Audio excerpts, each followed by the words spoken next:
आपल्या बारामती नगरीमध्ये परिसरातील जमलेल्या सर्व माझ्या समाज बांधवांना मी खरं तर मानाचा सलाम करतो. वेळात वेळ काढून आज समाजाच्या निष्ठेपायी आपण इथं सर्वजण आलेला. आपल्या सर्वांचं प्रेरणास्थान, श्रद्धास्थान, आदरस्थान अशा संत गोरोबा काकांच्या आशीर्वादाने आज आपण आयुष्यात चांगलं काहीतरी करण्यासाठी, एक वेगळी दिशा घेण्यासाठी, संघटितपणे पुढचं आयुष्य सुंदर घडवण्यासाठी काहीतरी नवीन संकल्प करण्यासाठी जमलेलो आहोत. आजच्या कार्यक्रमासाठी उपस्थित असलेले खरं तर महाराष्ट्रात एक मेहनती, कष्टाळू अशा आपल्या समाज बांधवांचं एक आदरस्थान माननीय संजयजी गाटे साहेब, जे महाराष्ट्राच्या भारतीय जनता पार्टीच्या महाराष्ट्र प्रदेशचे ओबीसी मोर्चाचे अध्यक्ष आहेत. अतिशय ताकदीचं उमदं नेतृत्व आहे. गाते साहेबांचं बारामती लोकसभा आणि बारामती शहरामध्ये सर्व समाज बांधवांच्या वतीने मी टाळ्यांच्या गजरात आपण त्यांचं स्वागत करूया. आजच्या कार्यक्रमासाठी उपस्थित असलेले आपले माननीय अध्यक्ष, खरं तर पिंपरी चिंचवड मधून त्यांनी आज वेळ काढून आले, एक उत्तम नगरसेवक म्हणून काम करतायत आणि त्याच्याही पलीकडे जाऊन समाजाप्रती आस्था असणारं असं नेतृत्व आहे. आणि समाजाचे सर्वच मान्यवर, प्रत्येकाचं नाव घेत नाही कारण आता वेळ आपल्याकडे मोजकी आहे. मुळात तुम्ही बऱ्याच वेळापासून वाट पाहताय आणि आपण सर्व सन्मानाने उपस्थित माझे बंधू आणि बहिणींनो, आज आपण एक सामाजिक दृष्टिकोनातून एकत्र येणं गरजेचं आहे. काही विषयांवर आपल्याला एकत्र बसावं लागतं. काळ कसा चाललाय बघा. आपण 21व्या शतकात आलो. 21व्या शतकातले 25 वर्ष होत आले. स्वातंत्र्य प्राप्ती होऊन 75 वर्ष होऊन गेली. अशा 75 वर्ष पूर्ण झाली. अशाही परिस्थितीत आज आपला समाज हा विकासाच्या प्रवाहाबरोबर आहे का? विकासाच्या प्रवाहावर असताना प्रशासनात माझा समाज बांधव किती आहे, शिक्षणात किती आहे, नोकऱ्यांमध्ये किती आहे, उद्योग व्यवसायात किती आहे, याचा आपण विचार केला पाहिजे. आपण आपला पारंपरिक व्यवसाय आणि आधुनिकता याचा मिलाप घडवून उत्तम जीवनातलं उत्तम असं करिअर केलं पाहिजे. आपल्या लेकरा बाळांचं पुढचं भविष्य घडलं पाहिजे. हे सर्व करण्यासाठी जी काही गोष्टी आपल्याला लागतात, जी साधनं लागतात, त्यात सर्वात मूलभूत असतं शिक्षण, संस्कार. संत गोरोबा काकांच्या आशीर्वादाने आपल्या कुटुंबामध्ये आपण बघाल, खरं तर आपल्या बहुजन बांधवांमध्ये संस्कार खूप चांगले असतात. तात्यासाहेब हा अतिशय सज्जन असा समाज आहे. कष्ट करतो, प्रामाणिकपणे आपला घाम गाळतो आणि घाम कष्टाच्या जीवन आपलं कुटुंब उभं करतो, लेकरा बाळांना शिक्षण देण्याचा प्रयत्न करतो. स्वतः कष्ट करेल, स्वतःला 2 कपडे कमी असतील, आपल्या बनियांची बोकं बंद कदाचित आपले बदलण्याची ताकद नाही, बनियन बदलण्याची ताकद नाही, अशी परिस्थिती असते. फाटकी बनियन घालून आपण आपलं जीवन जगत असतो, पण आपल्या लेकरा बाळाला शिक्षण द्यायचा प्रयत्न करतो. असा हा माझा कष्टाळू बांधव आहे. पण हे होत असताना बांधवांनो, आपण मुख्य प्रवाहाबरोबर आहोत का? सत्तेच्या लढ्यामध्ये आपण कुठे आहोत?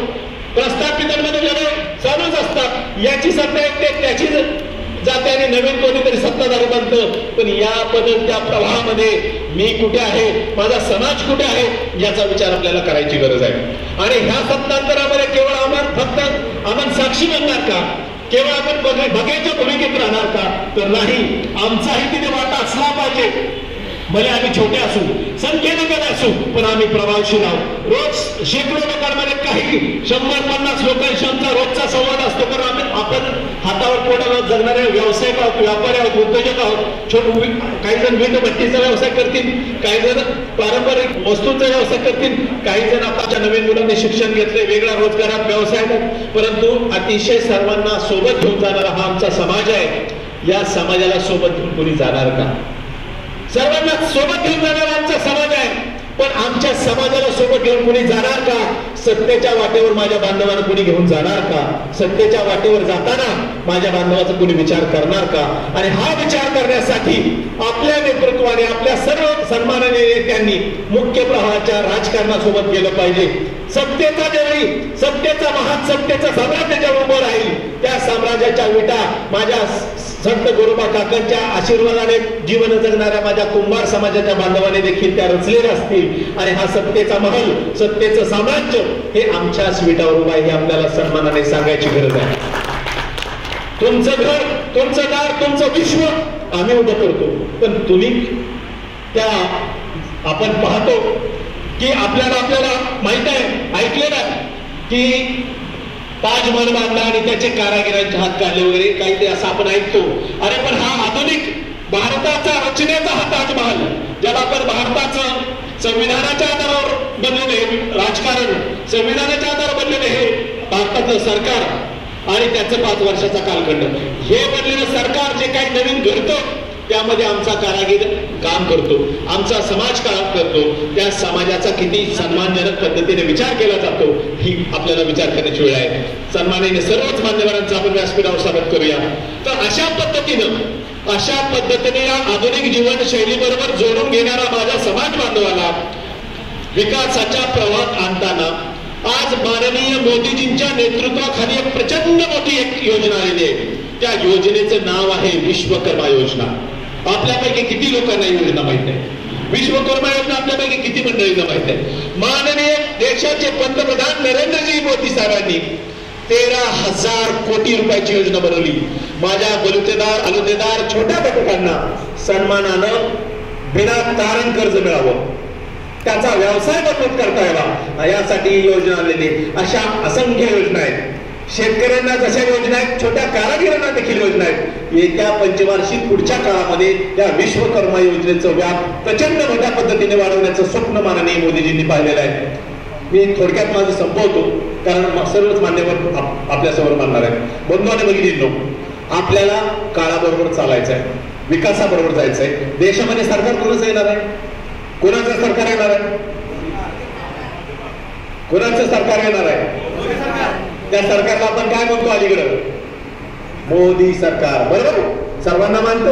जर मोदी सरकार येत्या काळात येणार आहे, मोदीजी सारखं कणखर विश्वतुल्य गुरुतुल्य नेतृत्व, विश्वगुरु म्हणून त्यांना जगामध्ये स्थान आहे. 170 देशांमध्ये त्यांना सन्मानाने सॅल्यूट घेतला जातो. अशा माननीय मोदीजींच्या नेतृत्वाखाली जो बहुजन समाजातला हा असा एक नेता आहे जो सर्वांना घेऊन जातो. 18 वगैरे जाती धर्माचं राजकारण न करता समाजकारण करतो आणि समाजकारणाच्या माध्यमातून मुख्य प्रवाहात आणण्याचा प्रयत्न त्यांचा चालू आहे. त्यासाठी विश्वकर्मा योजनेसारख्या योजना करतात. अशा माननीय मोदीजींनाच हात बळकट करण्यासाठी आपण देखील हात लावला पाहिजे. आपल्या हाताची कारागिरी एक मतदानाच्या रूपातून माननीय मोदीजींना द्यायची असेल, त्यांच्या मागे उभी करायची असेल, तर आपल्याला आपलं मत विकासासोबत द्यावं लागेल. आपलं मत देशाच्या प्रगतीसाठी द्यावं लागेल. ते मत महायुतीच्या माध्यमातून द्यायचं असेल तर आपल्या बारामती लोकसभेमध्ये माननीय मोदीजींनी दिलेला उमेदवार आहे, त्या उमेदवाराचं नाव आहे सुनेत्रा अजितदादा पवार. सुनेत्रा अजितदादा पवार यांच्या मागे जर आपल्याला उभं राहायचं असेल तर आपल्याला घड्याळावर शिक्का मारावा लागेल, म्हणजेच घड्याळाच्या समोरचं बटन दाबावं लागेल. आणि घड्याळाचं समोरचं बटन दाबलं की सुनेत्राबाई पवार, अजितदादा पवार, म्हणजेच अजितदादा पवारांचे हात बळकट होतील, म्हणजेच माननीय मोदीजींचे हात बळकट होतील, देवेंद्रजींचे हात बळकट होतील आणि देशामध्ये सरकार जे येईल त्या सरकारमध्ये आपण हिस्सेदार असू. त्यावेळी आपल्याला हक्क आहे. बंधू आणि भगिनींनो, ज्यावेळी आपण काहीतरी देतो ना त्यावेळी मागण्याचा अधिकार प्राप्त होतो. मी काही दिलंच नाही तर मागण्याचा अधिकार मला प्राप्त होऊ शकणार नाही. आणि म्हणून यावेळेचं मताचं दान आपण माननीय सुनेत्राबाईंच्या साठी घड्याळाच्या चिन्हासमोरील बटन दाबून माननीय मोदीजींच्या हात बळकट करूया. देशामध्ये 3ऱ्यांदा महायुतीचं माननीय मोदीजींच्या नेतृत्वाखाली सरकार स्थापन करण्यासाठी हातभार लावूया आणि माझ्या समाज बांधवांना सन्मानाचा भविष्य घडवण्यासाठी आपण प्रयत्न करूया. एवढंच बोलतो आणि थांबतो. जय हिंद, जय महाराष्ट्र, जय ओबीसी. धन्यवाद.